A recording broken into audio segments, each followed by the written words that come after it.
A storm doesn't usually jump to the highest category overnight. This one did. In a matter of hours, what looked like a strong but manageable tropical system turned into a full Category 5 monster. Sustained winds pushing past 157 miles per hour, a sharply defined eye forming at the center, and pressure dropping so fast that meteorologists had to double-check the data. That kind of rapid intensification is rare, and when it happens this close to land, it becomes a serious problem.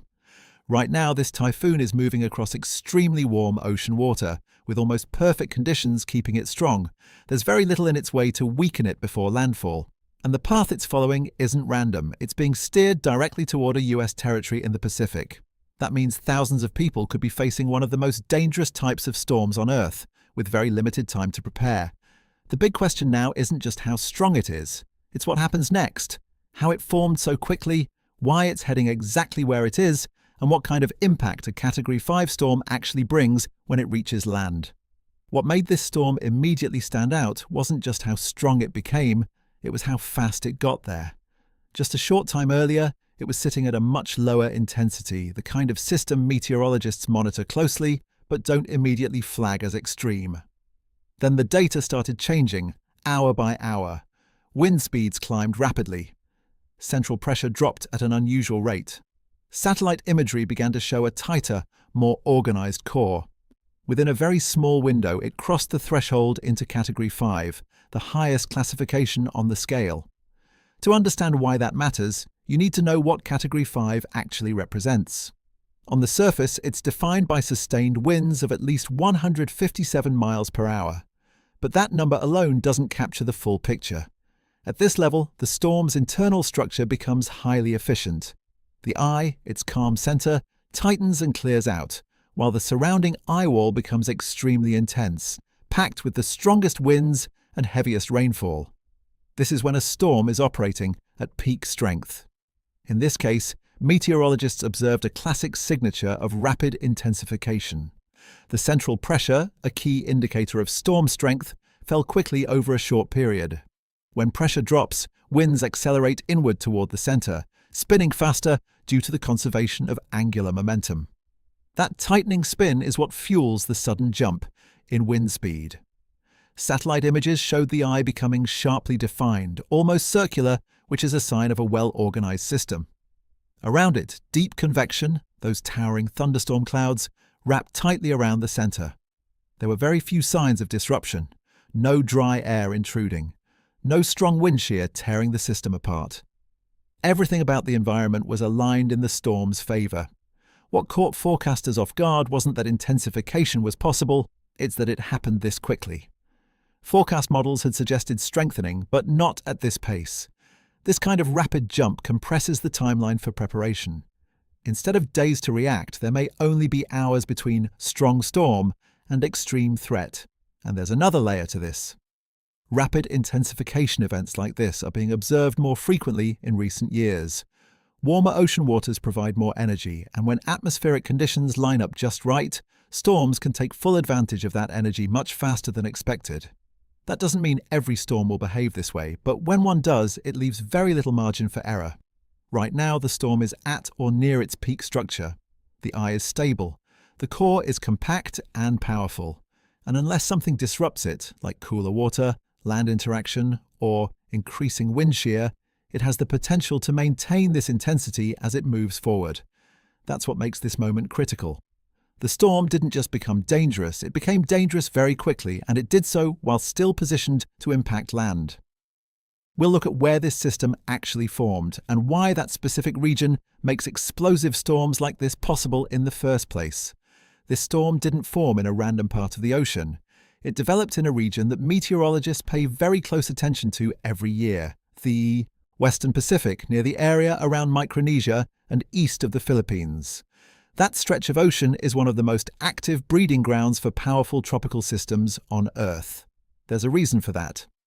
First, the water here is extremely warm, often well above the threshold needed to sustain and intensify storms. Tropical cyclones typically need sea surface temperatures of about 26 to 27 degrees Celsius, 79 to 81 degrees Fahrenheit, to form and grow.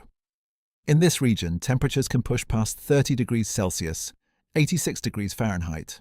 That might not sound like a huge difference, but in terms of energy, it's massive. Warm water acts like fuel. The deeper and hotter that layer of water is, the more energy a storm can pull in without weakening itself. And it's not just the surface. In this part of the Pacific, warm water extends deeper below the surface compared to many other regions. That matters because strong storms churn the ocean as they move. In cooler regions, that mixing brings colder water up, which can weaken the storm. Here, even after that mixing, the water stays warm enough to keep feeding it. Then there's the atmosphere above it. At the time this storm formed, the conditions were unusually favourable. Wind shear, basically the change in wind speed and direction with height, was very low. High wind shear can tear a storm apart by tilting it and disrupting its core. But in this case, the atmosphere was relatively stable and aligned, allowing the storm to grow vertically without interference. There was also a high level of moisture in the mid-levels of the atmosphere. That's important because dry air can choke off thunderstorms inside the system. Here, the air was moist enough to support continuous deep convection, the engine that drives a storm's intensification. Another key factor is something called the monsoon trough, a large-scale zone of low pressure that often sits across this region. It acts like a staging area for storm development, where clusters of thunderstorms can organize and begin rotating. Many of the strongest typhoons in history have originated from disturbances within this zone. So when you combine all of that, very warm water, deep heat content, low wind shear, high moisture, and an already active atmospheric setup, you get an environment that doesn't just allow storms to form. It allows them to explode in strength. That's exactly what happened here. What's important to understand is that storms forming in this region often have a long stretch of open ocean ahead of them. That gives them time to organize, intensify, and sometimes reach extreme strength before encountering land. In this case, the storm used that time very efficiently, going from a developing system to a Category 5 in a relatively short span. And once a storm reaches that level in this part of the Pacific, it often maintains significant strength for longer than you might expect. There's simply less in the environment to weaken it quickly. So the location of formation isn't just a detail, it's a major part of the story. It explains how the storm had access to so much energy, why it intensified so quickly, and why it's still holding together as it moves forward. Next, we'll break down exactly how storms are able to strengthen this fast, and what's happening inside them when they suddenly turn into something this powerful. To understand how a storm jumps from strong to Category 5 in such a short time, you have to look inside it, at what's happening in the core where the real engine is. At the center of every tropical cyclone is a constant cycle of rising and sinking air. Warm, moist air near the ocean surface rises upward through towering thunderstorms. As that air rises, it cools, and the moisture inside it condenses into clouds and rain. That process releases heat, what scientists call latent heat. And that heat is the key. It doesn't just warm the air slightly, it actually lowers the pressure at the center of the storm. Lower pressure pulls in more air from the surroundings. That incoming air accelerates as it spirals inward, picking up speed as it tightens around the center. Faster winds pull in more warm, moist air, which fuels more thunderstorms, which releases more heat. It's a feedback loop, and when it becomes efficient enough, intensification speeds up dramatically. Under normal conditions, something interrupts that loop. Dry air might slip in and weaken the thunderstorms. Wind shear might tilt the storm and break apart its structure. Cooler water might reduce the available energy. But when none of those things are present, the system becomes highly efficient, almost like a heat engine running at full capacity. In this case, several things lined up at once. The ocean beneath the storm wasn't just warm, it was deeply warm. That means even as the storm churned the water, it kept drawing energy from below without cooling its own fuel source. At the same time, the atmosphere above was unusually calm in terms of wind shear, allowing the storm to stay vertically stacked. That vertical alignment is critical. If the top of the storm drifts away from the bottom, the whole system weakens. Here, everything stayed locked in place. Another piece of the puzzle is the structure of the eye wall, the ring of intense storms surrounding the eye. During rapid intensification, that ring contracts. It gets tighter and more compact. When that happens, the same amount of energy is concentrated into a smaller area, which increases wind speeds even more. It's similar to a figure skater pulling in their arms to spin faster. At the same time, the outflow at the top of the storm, the air that rises and then spreads outward high in the atmosphere, was well established. Think of it like an exhaust system. If air can escape efficiently at the top, it allows more air to rise from below. In satellite imagery, this often shows up as thin, wispy clouds streaming away from the storm in multiple directions. That's a sign the system is ventilating itself properly, which supports further strengthening. When all of these elements come together, warm deep Elmia, low shear, high moisture, strong outflow, and a tightening core, you get what meteorologists call rapid intensification.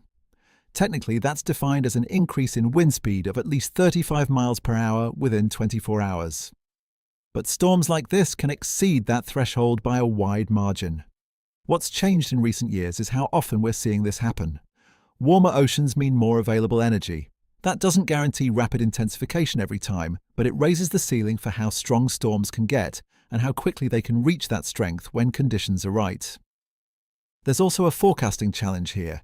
Even with modern satellites and advanced computer models, predicting exactly when a storm will rapidly intensify is still difficult. The ingredients can be there, but the timing and internal structure of the storm can shift in ways that models don't fully capture. That's why this kind of event is so concerning. It compresses the timeline. A storm that might have been considered manageable one day can become extremely dangerous the next, leaving far less time for preparation and response.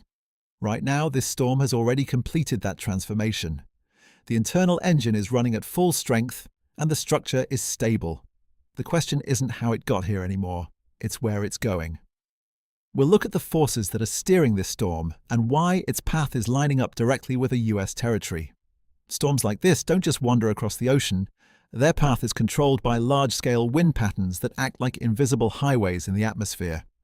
Right now, the key player is a strong area of high pressure sitting to the north and northeast of the storm, often referred to as the subtropical ridge. You can think of it as a wall of air. Storms tend to move along the edges of these high-pressure systems, not through them. In this case, that ridge is positioned in a way that's blocking any northward turn, forcing the typhoon to continue on a more westward or west-northwest track. That's what puts a US territory directly in its path, specifically Guam and nearby islands in the northern Mariana Islands. The movement might look slow or even steady on a map, but what's happening behind the scenes is more complex. The storm is being guided by steering winds several miles above the surface, not just what's happening at ground level. These mid-level winds, usually around 10,000 to 30,000 feet up, are what determine the general direction and speed. Right now, those winds are fairly consistent, which is why the forecast track has become more confident. Multiple models are showing a similar path, clustering around a trajectory that takes the storm dangerously close to these islands. But there's an important detail. Here, small shifts matter. If the ridge weakens slightly or shifts position, the storm could curve earlier or later than expected. A difference of even 50 to 100 miles might not sound like much over an ocean, but for a small island, that can mean the difference between a direct hit and a near miss. And with a storm this strong, that difference is huge. Another factor is the storm's own intensity. Stronger storms can sometimes influence their surroundings more, slightly altering their path compared to weaker systems. It's not a dramatic change, but it adds another layer of uncertainty to the forecast. Timing also plays a role. If the storm reaches the longitude of Guam while still at peak intensity, the impact would be very different compared to a scenario where it weakens just before arrival. Right now, the conditions ahead of it don't show any obvious signs of rapid weakening, which is why the current track is being taken seriously. There's also the possibility of interaction with other atmospheric features farther west. Sometimes approaching troughs or changes in upper-level winds can pull a storm slightly off its original course. But at this stage, those influences appear limited, meaning the dominant steering mechanism remains that high-pressure ridge. So what you're seeing isn't random movement. It's the result of a large, stable atmospheric setup guiding the storm along a very specific path. And right now, that path lines up uncomfortably well with populated islands. The next part is where this becomes more real. We'll look at the territory itself, its geography, infrastructure, and why a storm of this magnitude poses such a serious risk there. When you look at the map, Guam might seem like a small dot in a huge ocean. But for the people living there, its location makes it one of the most exposed US territories to powerful typhoons. Guam sits in the western Pacific, right in the path where many storms naturally travel after forming east of the Philippines. It's not protected by large landmasses, and there's nothing nearby to weaken storms before they arrive. When a system approaches, it often does so at or near full strength. Geographically, Guam is relatively small, about 30 miles long and roughly 8 to 12 miles wide. That size matters. Larger landmasses can sometimes absorb or disrupt parts of a storm, but a compact island like Guam doesn't have that advantage. If the core of a typhoon passes over it, the entire island can be affected almost at once. The coastline adds another layer of risk. Much of the population and infrastructure sits close to sea level, especially around areas like Hagåtña. That makes storm surge a major concern. When a Category 5 storm pushes water towards shore, it's not just waves, it's a rise in sea level that can flood entire sections of the island. Then there's the terrain. Guam has a mix of flat coastal areas and more elevated, rugged regions inland. Heavy rainfall from a slow-moving or powerful storm can quickly overwhelm drainage systems, especially in lower areas. Water can accumulate fast, leading to flash flooding even before the storm fully arrives. Infrastructure on the island is built with storms in mind. Buildings are often reinforced, and there are strict construction standards compared to many other regions. That helps reduce damage, but it doesn't eliminate risk, especially with a storm at this level. Power lines, communication systems, and roads are still vulnerable, particularly when exposed to sustained extreme winds. Guam also hosts important military bases, including Andersen Air Force Base and Naval Base Guam. These facilities are designed to withstand severe weather, but they still take precautions. Aircraft are often relocated, and operations can be adjusted well before landfall. Historically, Guam has faced major storms before. One of the most well-known is Typhoon Pongsona, which caused widespread damage across the island. More recently, Typhoon Mawar passed close by as a powerful system, bringing destructive winds and prolonged outages. These events show that while Guam is resilient, it's far from immune. One challenge unique to islands like Guam is isolation. When a major storm hits, outside help can't arrive immediately. Airports may be closed, ports disrupted, and communication lines limited. That means the island has to rely heavily on its own preparedness in the critical first hours and days after impact. Population density also plays a role. While Guam isn't heavily populated compared to large cities, people are concentrated in certain areas, especially along the coast. That concentration increases the risk during flooding or storm surge events. So when a Category 5 storm lines up with a place like Guam, it's not just about wind speeds on paper. It's about how geography, infrastructure, and timing all combine to shape the impact. Even a slight shift in the storm's path can change which parts of the island experience the worst conditions. But with a storm this large and powerful, very few areas would be completely unaffected. Next, we'll break down what Category 5 actually means at ground level, what people would experience as the storm arrives, and why this classification represents the most extreme end of the scale. It's easy to hear Category 5 and think it's just a stronger version of a storm, but on the ground it's a completely different level of impact. At this intensity, sustained winds are at least 157 miles per hour and often higher. That's not just strong wind. That's force powerful enough to change the structure of buildings, not just damage them. Roofs can be torn off even from well-built homes. Walls can collapse if they're not reinforced. Windows don't just crack, they can shatter under pressure or from debris moving at high speed. And debris becomes one of the biggest dangers. Objects that normally don't move, metal sheets, signs, pieces of roofing, even vehicles in extreme cases, can be picked up or pushed by the wind. Once airborne, they act like projectiles. That's why being outside during a Category 5 storm is life-threatening. It's not just the wind hitting you, it's everything the wind is carrying with it. As the storm approaches, conditions don't jump instantly from calm to extreme. Winds begin to build steadily. Rain bands, outer spirals of the storm, move in first, bringing heavy rain and gusty winds. Then, as the core gets closer, everything intensifies. Visibility drops as rainfall becomes more constant and dense. The sound alone becomes overwhelming, a continuous roar mixed with sharp impacts from debris. If the eye passes directly over a location, there's a brief and deceptive calm. Winds drop, rain may lighten, and it can feel like the storm is over. But that's only the midpoint. Once the backside of the eye wall arrives, winds return just as strong, often from the opposite direction. That shift can cause additional damage, especially to structures already weakened during the first half. But wind is only part of the story. One of the most dangerous elements is storm surge. As the storm pushes toward land, it drives ocean water ahead of it, raising sea levels along the coast. In a Category 5 system, that surge can be several meters high, depending on the shape of the coastline and the storm's angle of approach. For low-lying areas, that means rapid flooding, sometimes moving inland faster than people expect. Waves build on top of that surge, adding even more force. Coastal roads can become impassable. Buildings near the shore can be flooded or structurally damaged. And because this happens at the same time as strong winds, emergency response becomes extremely difficult. Then there's rainfall. A powerful typhoon can produce intense, sustained rainfall over a relatively short period. On an island like Guam, where space is limited and drainage systems can be overwhelmed, that water has nowhere to go. Flooding can develop quickly, especially in low-lying or urban areas. Landslides can also become a risk in steeper terrain if the ground becomes saturated. Power outages are almost guaranteed in a storm like this. High winds can bring down power lines, damage substations, and disrupt communication systems. In some cases, outages can last for days or longer, depending on the extent of the damage.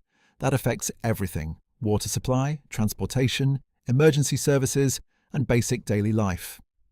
What makes Category 5 especially serious is that even structures built to handle storms can be pushed to their limits. It's not just about weak buildings failing, it's about strong buildings being tested under extreme conditions. And importantly, the impact isn't limited to the moment of landfall. The effects continue afterward. Flooded roads, damaged infrastructure, and limited access to resources can create challenges that last well beyond the storm itself. So when forecasters label a storm as Category 5, they're not just describing wind speed. They're signaling a level of impact where multiple hazards, wind, water, debris, and infrastructure failure all combine at once. We'll focus on one specific threat that often causes the most damage and loss of life, and it's not the wind. When people think about a Category 5 storm, they usually picture the wind first. And the wind is destructive, but it's not what causes the most damage or the most fatalities. Water is. The most dangerous part of a storm like this is the combination of storm surge and flooding, and it can be far more unpredictable than wind speed alone. Storm surge happens when powerful winds push ocean water toward land, piling it up along the coastline. It's not like regular waves hitting the shore, it's a rise in the entire sea level. In a major typhoon, that rise can be several feet or several meters above normal. And it doesn't stay neatly at the beach. It moves inland. On an island like Guam, this becomes a serious issue very quickly. Many populated areas are close to the coast, and the shape of the shoreline can actually amplify the surge. If water is funneled into bays or low-lying regions, it can rise higher and move faster than expected. What makes storm surge especially dangerous is how quickly it can escalate. It doesn't always look dramatic at first. Water levels begin to creep up, waves push farther inland, and then suddenly roads are underwater. Vehicles can stall or be swept away. People who wait too long to leave can find themselves trapped. And that's just the ocean side of the problem. At the same time, the storm is dumping large amounts of rain over the island. These aren't brief downpours, they're sustained, heavy rainfall events that can last for hours. The ground becomes saturated, drainage systems get overwhelmed, and water starts to accumulate. In low-lying areas, this leads to flash flooding. Water can rise fast enough to enter homes and buildings before there's time to react. In steeper regions, saturated soil can give way, increasing the risk of landslides.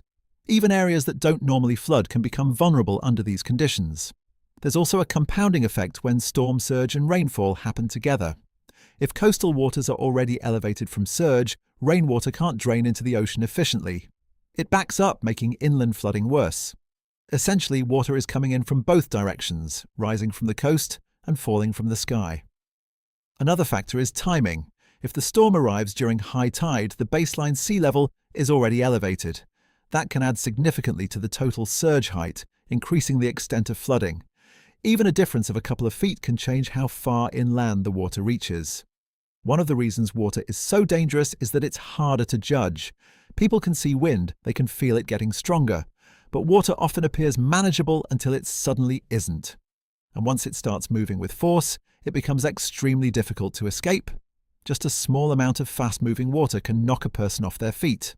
A deeper flow can carry vehicles away. And unlike wind, which may weaken after the storm passes, floodwaters can linger, creating ongoing hazards even after conditions seem calmer.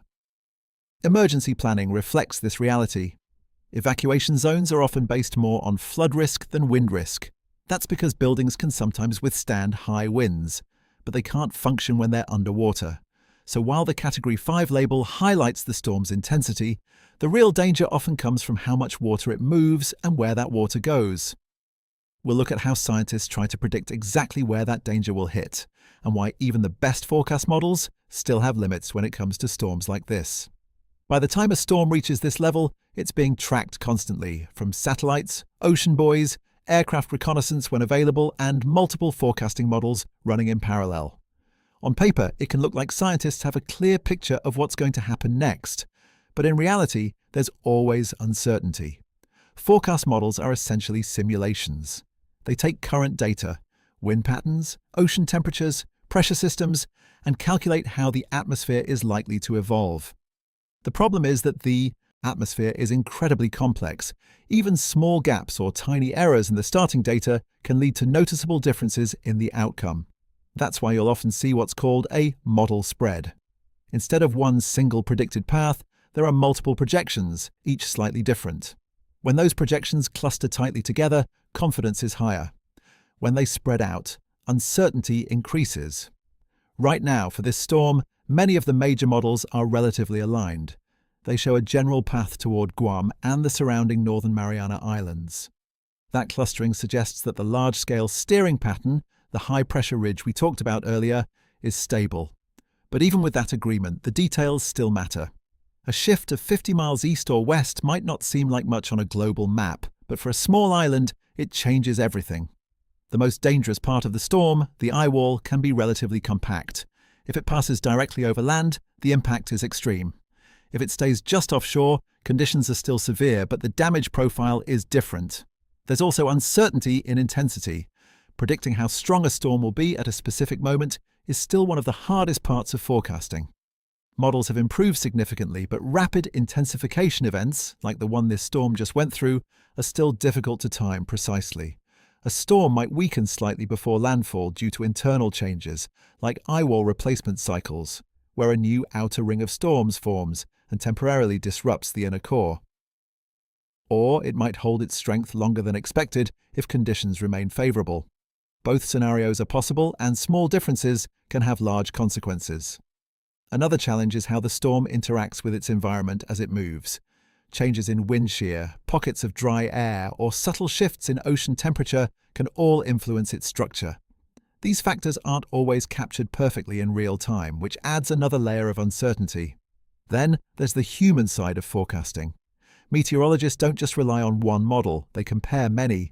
They look for patterns, consistency, and trends over time. When models start to converge, confidence increases.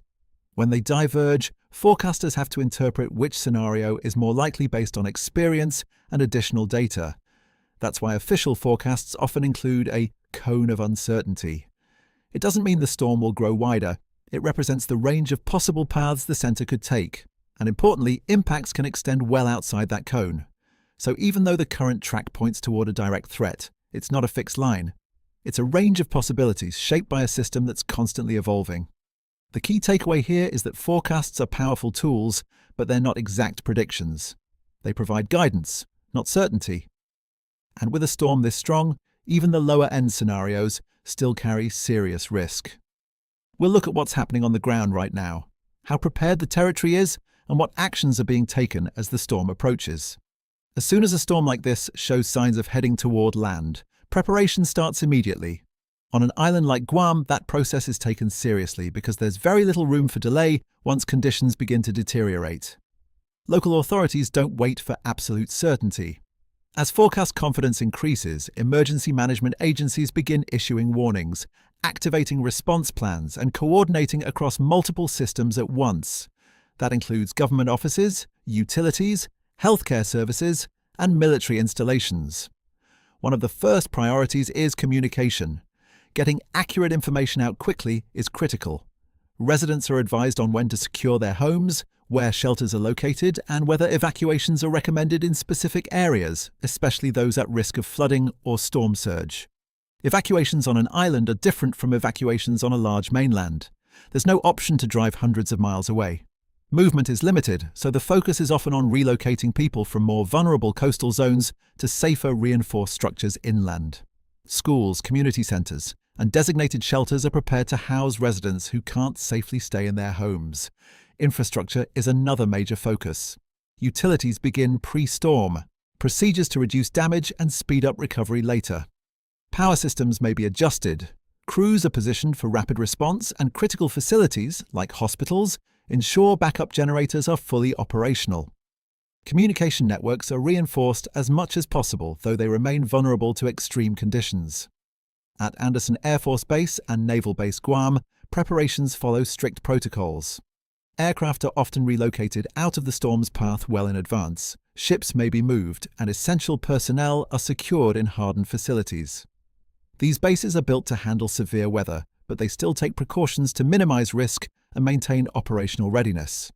For residents, preparation becomes very practical, very quickly. Homes are boarded up or reinforced where possible. Loose outdoor objects, anything that could become debris, are secured or brought inside. Supplies are gathered, water, food, batteries, medical necessities. Because power outages are likely, people prepare to be without electricity for an extended period. There's also a time factor that changes how people respond.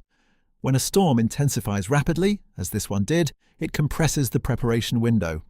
Instead of having several days to get ready, there may be only a short period between serious warnings and the arrival of dangerous conditions. That puts pressure on both authorities and residents to act quickly and efficiently. Another challenge is ensuring that warnings reach everyone. While Guam has strong communication systems, no system is perfect. Some areas may experience disruptions earlier than others, and not everyone responds to warnings at the same pace. That's why messaging tends to emphasize urgency as the storm approaches. Hospitals and emergency services shift into storm mode as well. Staffing is adjusted so that essential personnel are already on site before conditions become unsafe for travel. Emergency responders prepare for limited mobility during the peak of the storm, knowing that response times may be slower until conditions improve. And then there's the reality of uncertainty. Even with strong preparation, no one knows exactly how the storm will behave at the moment of impact. A slight change in track or intensity can alter which areas are hit hardest. So preparations are often made for a worst-case scenario, even if that exact scenario doesn't fully materialize. That approach isn't overreaction, it's necessary, because once the storm arrives, options become limited. Movement becomes dangerous, and the focus shifts from preparation to endurance, getting through the peak conditions safely. Right now, Guam is in that transition phase. Preparations are either underway or already in place, and attention is shifting toward timing, when conditions will begin to worsen and how quickly they will escalate. We'll break down that timeline, what happens in the hours leading up to landfall, and how quickly a situation like this can change. At this point, everything comes down to timing. A storm like this doesn't arrive all at once. It builds in stages, and each stage brings a noticeable shift in conditions. For people on Guam and nearby islands, those changes can happen faster than expected, especially with a system that intensified as quickly as this one. The first signs usually come from the outer bands. These are long, curved lines of thunderstorms that spiral outward from the center of the storm. Hours before the core arrives, these bands begin moving across the island. At first, it might just feel like periods of heavy rain and gusty winds. The weather comes in waves, intense for a while, then easing slightly before the next band moves through. But each wave gets stronger. Winds gradually increase, and the breaks between rain bands become shorter. The atmosphere starts to feel different, more humid, more unstable. By this stage, conditions are already dangerous enough to limit movement. Emergency services begin to scale back field operations, focusing only on critical situations. As the storm gets closer, the transition becomes more obvious. Winds shift from gusty to sustained. Instead of occasional bursts, there's a constant force pushing against buildings and structures. Rain becomes more consistent, often falling at a rate that quickly overwhelms drainage systems. Visibility drops, especially during the heaviest bursts. This is when the island effectively shuts down. Travel becomes extremely risky. Roads can flood or become blocked by debris. Power outages often begin during this phase, sometimes gradually, sometimes all at once, depending on how the infrastructure holds up. Communication can start to degrade, particularly if towers are damaged or lose power. Then comes the core. If the storm stays on its current path, the most intense conditions would occur as the eye wall approaches and potentially passes over the island. This is where wind speeds peak, rainfall is at its heaviest, and the risk of structural damage is highest. Inside the eye wall, everything intensifies at once. The wind isn't just strong, it's relentless. It doesn't ease between gusts. It pushes continuously, testing anything exposed to it. Debris becomes a constant hazard, and the sound alone can be overwhelming. If the eye itself passes over, there may be a brief period of calm. Winds drop, rain lightens, and it can feel like the storm is over. But this is one of the most dangerous moments because it's temporary. The second half of the storm follows, often bringing winds from the opposite direction. Structures that were already weakened can suffer additional damage under that shift. After the core moves through, conditions don't immediately return to normal. Winds gradually decrease, but they can remain strong enough to cause damage for hours. Rain continues, sometimes leading to worsening flooding even after the peak winds have passed. In some cases, the heaviest flooding occurs after the storm has technically moved away, as water continues to accumulate and drain slowly. Then comes the immediate aftermath. Power outages are likely widespread. Roads may be blocked by debris, fallen trees, or flooding. Communication systems may be partially down, making it harder to assess conditions across the island. Emergency responders begin moving out again, but their ability to reach certain areas depends on how severe the damage is. One important detail is how quickly conditions escalate near the end. In the final 12 to 24 hours before landfall, changes can happen rapidly. A storm that seems distant can become an immediate threat in a short amount of time. That's why preparation needs to be completed early. Waiting too long can leave people exposed when conditions deteriorate faster than expected. Right now, based on the storm's speed and track, that window is closing. The outer bands could begin affecting the island well before the official landfall time. And once those bands arrive, the situation shifts from preparation to response. A worst-case scenario doesn't mean the most dramatic possibility. It means the most realistic version of events if everything lines up in the wrong way at the same time. For this storm, that scenario is clear. It maintains Category 5 strength, and the center passes directly over Guam. If that happens, the most intense part of the storm, the eye wall, would move across the island. That's where wind speeds are at their peak and conditions are most destructive. Instead of just experiencing the edge of the storm, Guam would take the full force of it. Wind damage would be widespread. Even with strong building codes, sustained winds at this level can push structures beyond their limits. Roofs could be torn off, especially in older or less reinforced buildings. Windows and doors can fail under pressure or from debris impact. Once a structure is breached, internal damage increases rapidly as wind and rain enter. Power infrastructure would likely take a major hit. Transmission lines, poles, and substations are all vulnerable under extreme conditions. That means large-scale outages, not just isolated blackouts. In past storms, some areas have gone without power for extended periods, and a direct hit from a storm this strong could lead to a similar or longer recovery timeline. But the wind is only one part of it. Storm surge in a worst-case scenario could push significant amounts of ocean water inland, especially in low-lying coastal areas. If the timing aligns with high tide, water levels could rise even higher. Roads near the coast could become submerged, and buildings in vulnerable zones could experience flooding severe enough to cause structural damage. In areas where the coastline funnels water inward, like bays or inlets, the surge can intensify. That means some locations may experience higher water levels than others, even within a relatively small area. Rainfall adds another layer. A slow-moving or intense storm can produce heavy rainfall over a short period. On an island with limited drainage capacity, that can quickly lead to flash flooding. Water can accumulate in urban areas, enter homes, and make roads impassable. In higher terrain, saturated ground increases the risk of landslides, which can block roads and isolate communities. Communication breakdown is another major concern. If cell towers are damaged or lose power, communication becomes limited.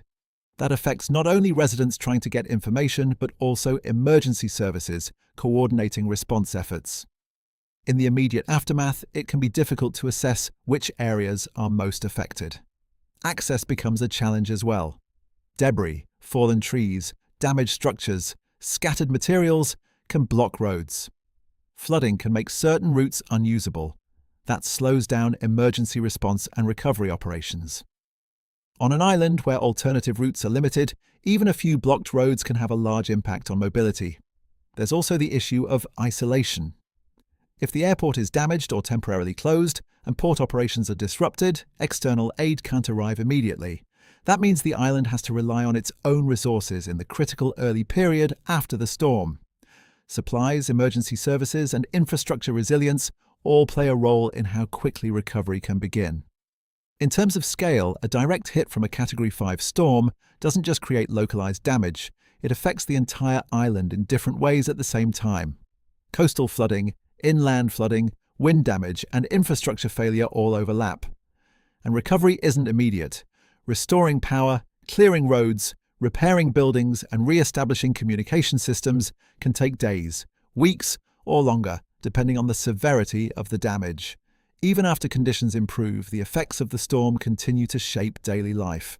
That's the worst-case scenario, not because it's exaggerated, but because it's entirely possible, given the storm's current strength and trajectory. The best-case scenario doesn't mean the storm disappears or suddenly becomes harmless. It just means that one or two key factors shift in a way that reduces the worst impacts.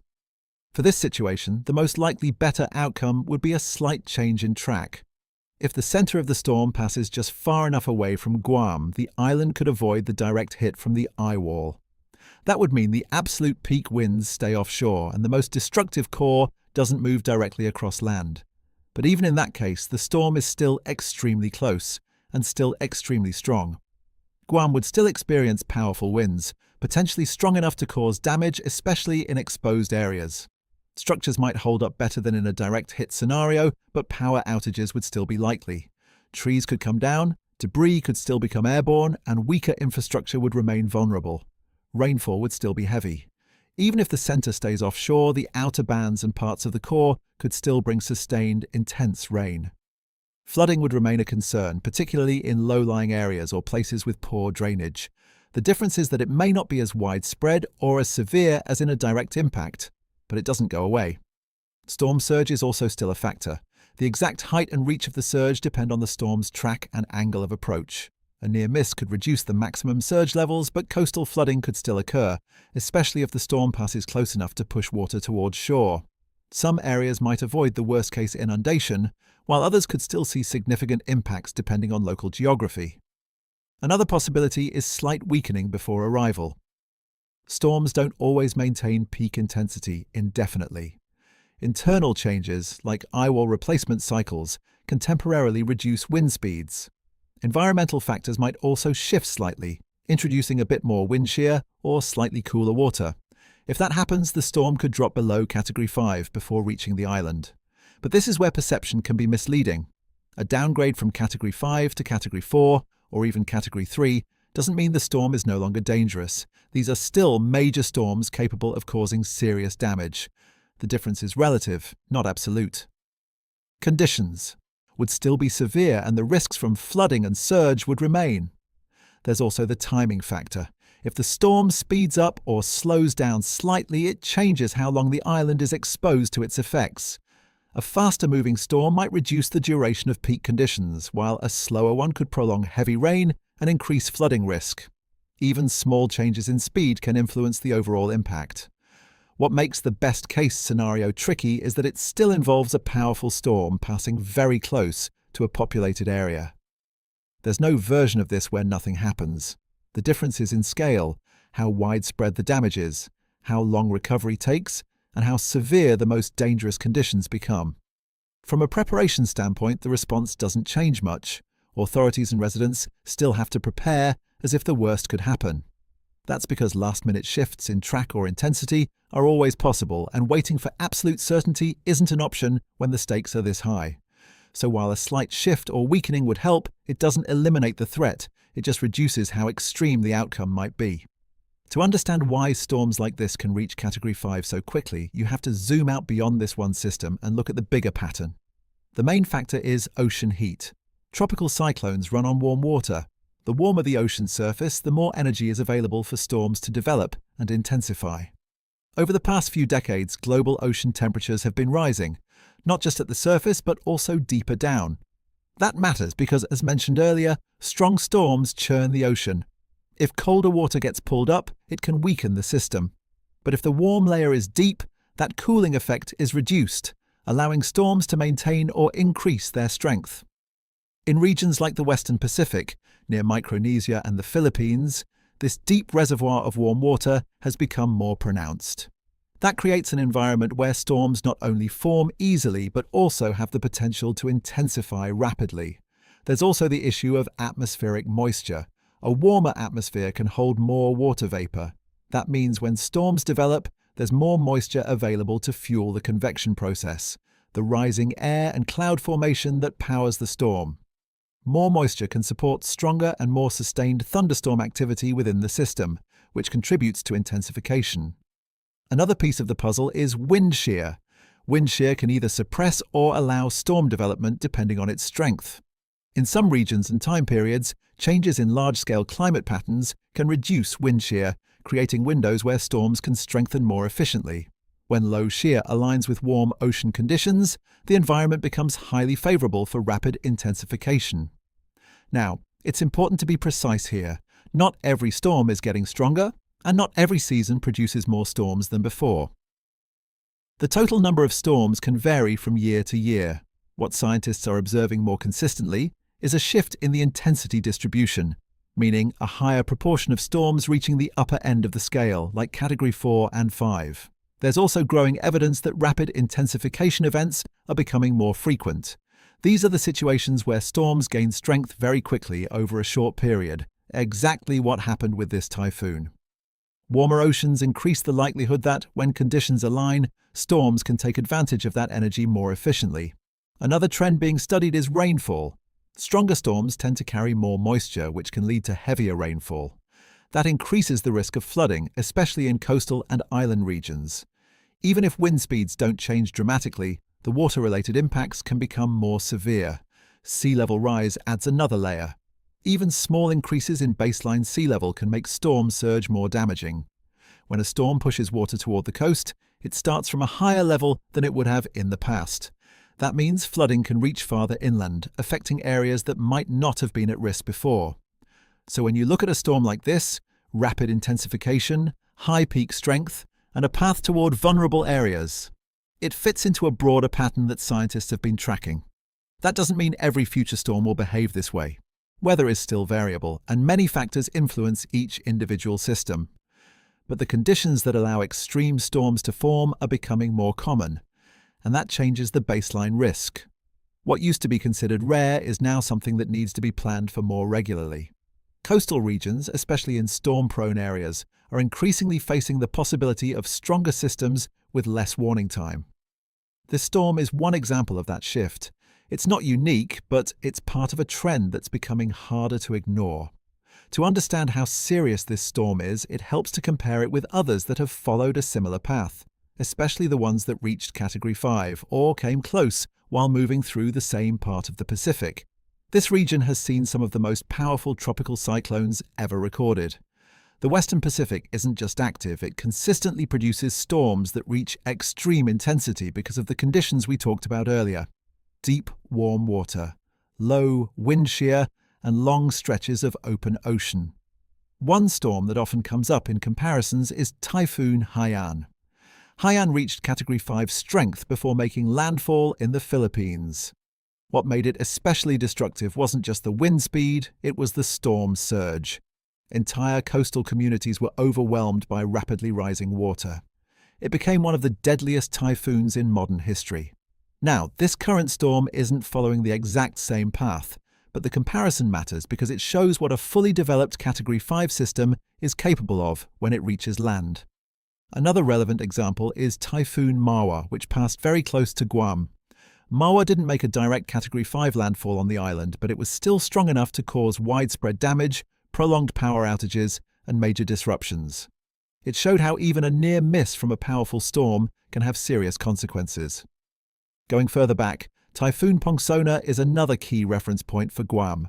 Pongsona caused extensive damage across the island, knocking out power for a large portion of the population and damaging infrastructure on a wide scale.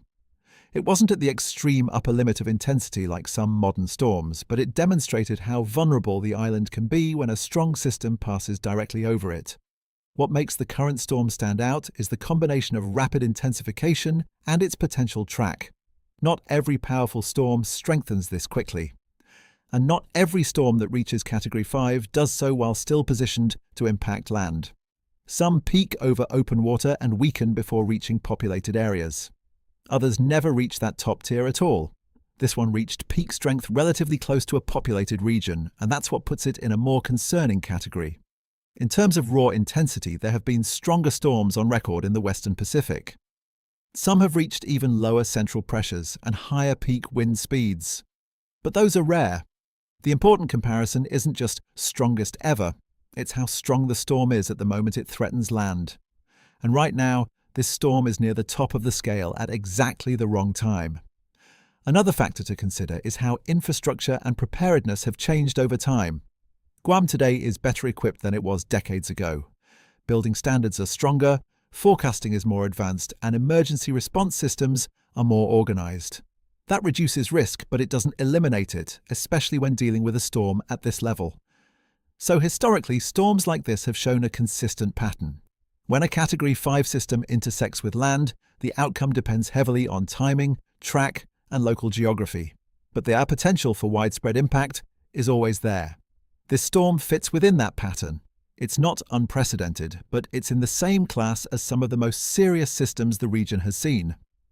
When a storm is this far out over the ocean, satellites become the primary way scientists understand what's happening in real time. And with modern systems, the level of detail is high enough to track not just where the storm is, but how it's evolving internally. Right now, satellite imagery is showing a very well-organized system.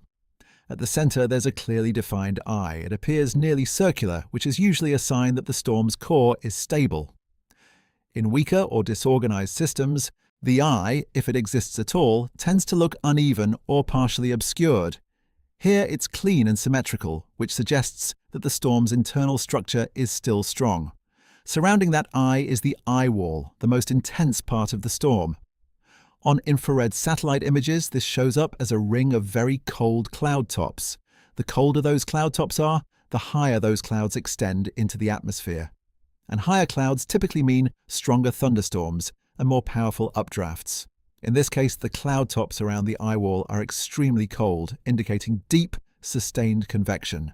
That's consistent with a storm that's either maintaining its strength or still operating near peak intensity. Another feature scientists look for is symmetry. A strong storm tends to look balanced. Its cloud structure is evenly distributed around the center.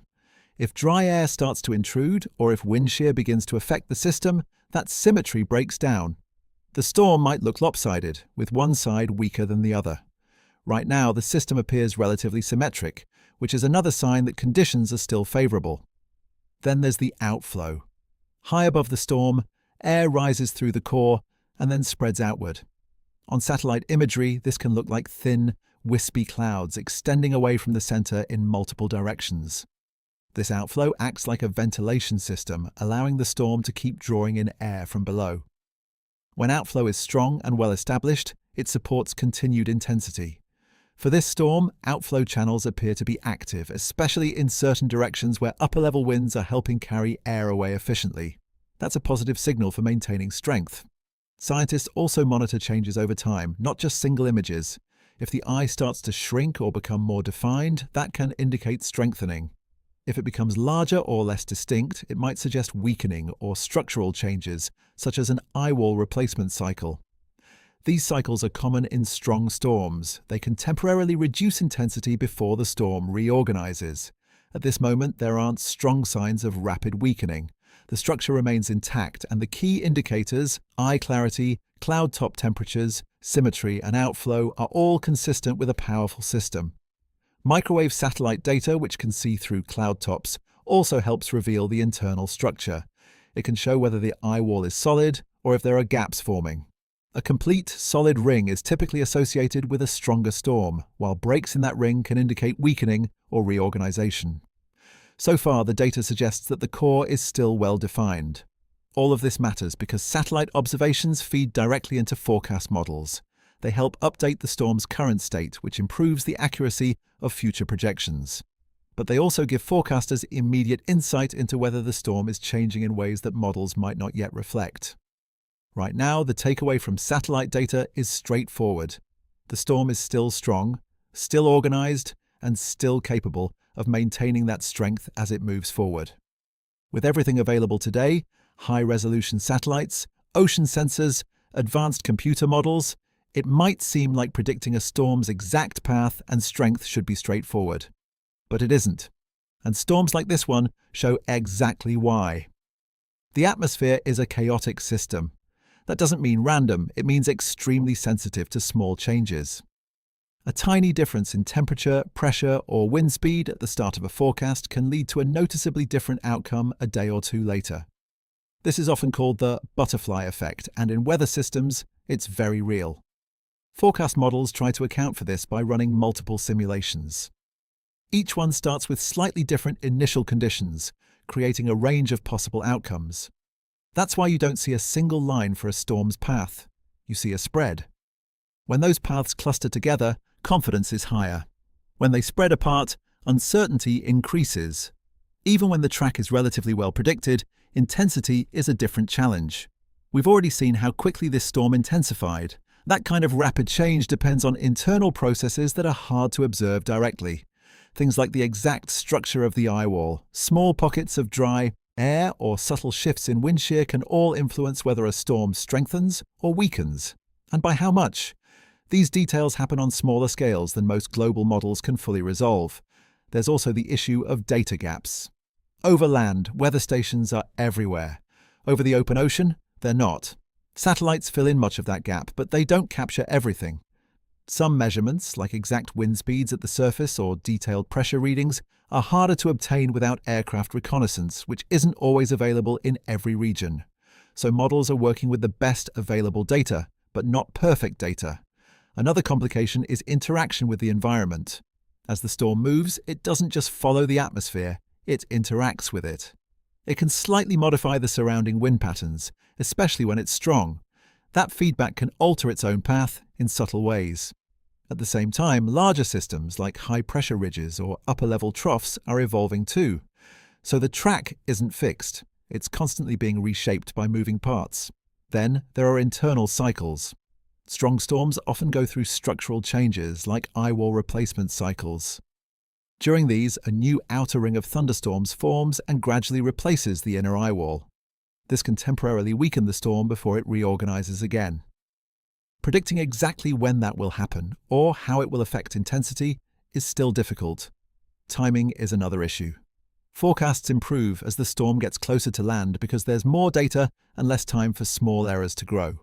But early on, even a well-modeled system can shift slightly off its projected path. And as we've already seen, a shift of even a few dozen miles can significantly change the impact for a place like Guam. Despite all these challenges, forecasting has improved a lot over the years. Track predictions, in particular, are far more accurate than they were decades ago. Warning times have increased, and the ability to anticipate general impacts has improved. That's why preparations can begin earlier and more effectively. But improved doesn't mean perfect. There's always a margin of error. And with a storm this strong, that margin matters. So when forecasts show a likely path or intensity, they're giving the most informed projection based on current data, not a guaranteed outcome.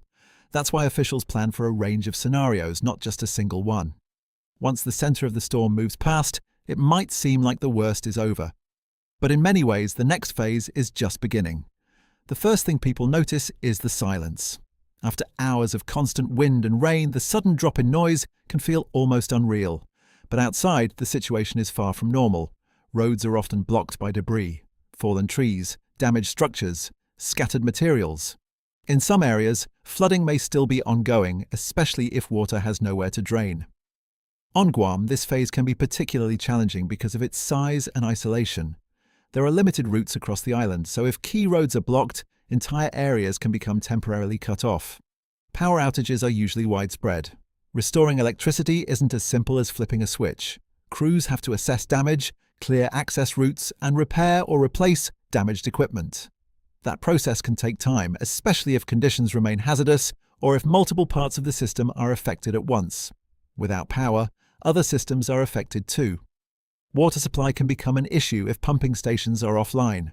Communication networks may be partially down, making it harder for people to get updates or contact emergency services.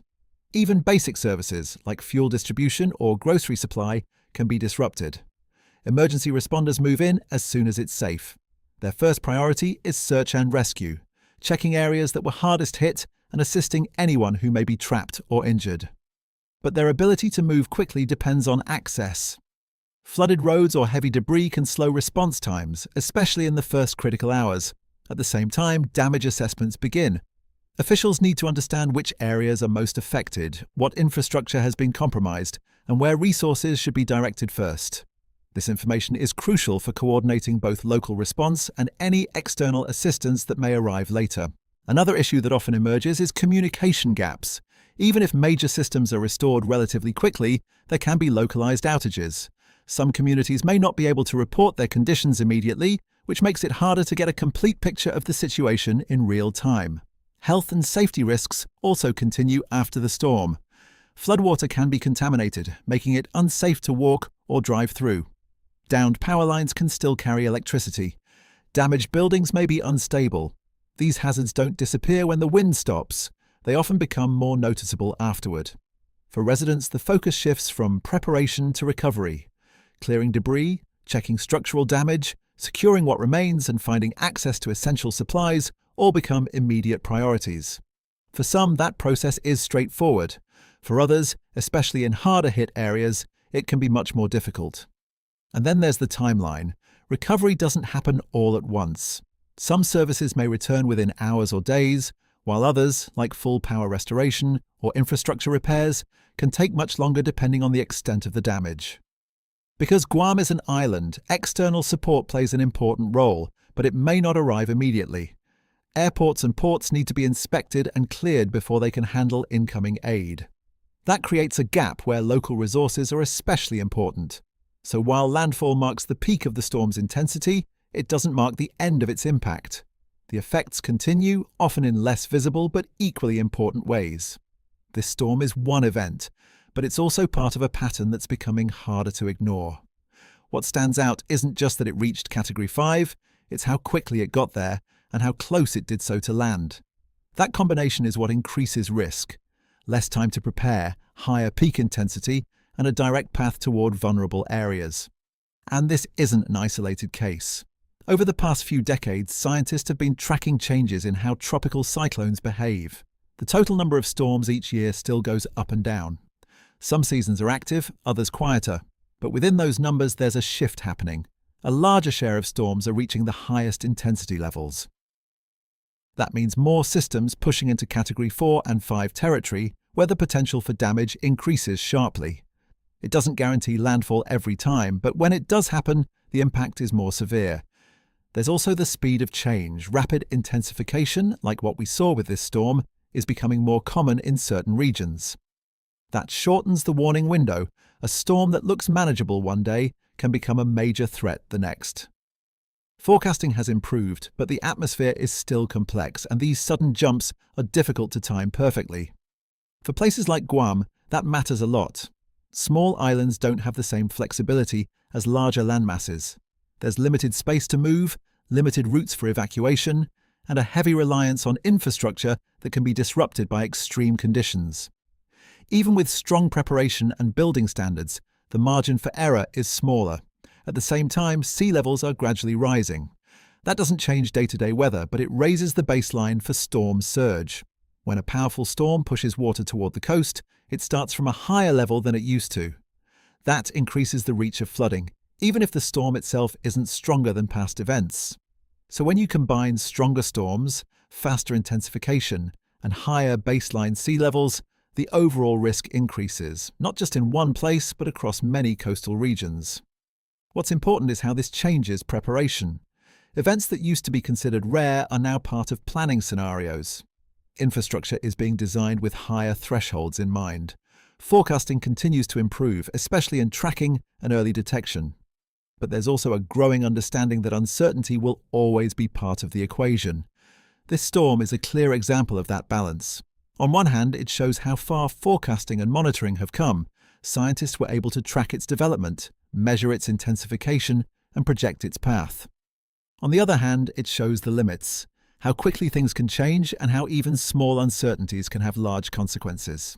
For the people in its path, the focus is immediate: preparation, safety, and getting through the storm. But beyond that, events like this shape how we think about future risk. Not as isolated disasters, but as part of a system that's evolving. Understanding that system, how storms form, how they intensify, and how they interact with changing conditions, is what allows better decisions, better preparation, and ultimately, better outcomes.